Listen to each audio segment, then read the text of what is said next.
ఇక్కడ చూడండి round average price 22-30 rupees in October month 2024. So ఒకసారి పాలు ఎలా ఉన్నాయి చూడండి. ఇవి లాస్ట్ ఇంకా నవంబర్ 5th పీకేసాం. అవి కూడా ఇవి మొత్తం పీకకుండా పైన కట్ చేసామంట, అంటే ట్రిమ్మింగ్ చేసాం మన ద్రాక్ష తోటలాగా. అయితే అవి ఏ విధంగా వచ్చినాయి, అవి ఇప్పుడు ఎలా ఉన్నాయి, ఏ స్టేజ్లో ఉన్నాయి, గ్రోత్ ఎలా ఉంది, మెయింటైన్ చేసిన షెడ్యూల్ ఏంటి, ఇవన్నీ కూడా మీకు నెక్స్ట్ వీడియోలో చెప్తాను. అలాగే చిక్కుడు కూడా మీకు చెప్తానని చెప్పాను కదా, అది కూడా అప్లోడ్ చేస్తాం. ఈరోజు రేపు ఫుల్ వెదర్ సైక్లోన్ ఉండడం వల్ల బయటికి ఎక్కడికి వెళ్ళలేకపోయాను. లాస్ట్ పిక్స్ అన్నీ మీకు వీడియో రూపంలో ప్రతిదీ ఇమేజెస్ ఆర్ షార్ట్ వీడియో రూపంలో మీకు అన్నీ అప్లోడ్ చేస్తుంటాను.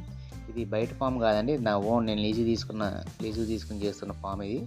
సో బయటవి ఎక్కడ కూడా నేను పెట్టను, నా ఫామ్లో జరుగుతున్న యాక్టివిటీస్ మాత్రమే నేను పెడతాను. బయట ఏవి కూడా వైరల్ కావడం గురించి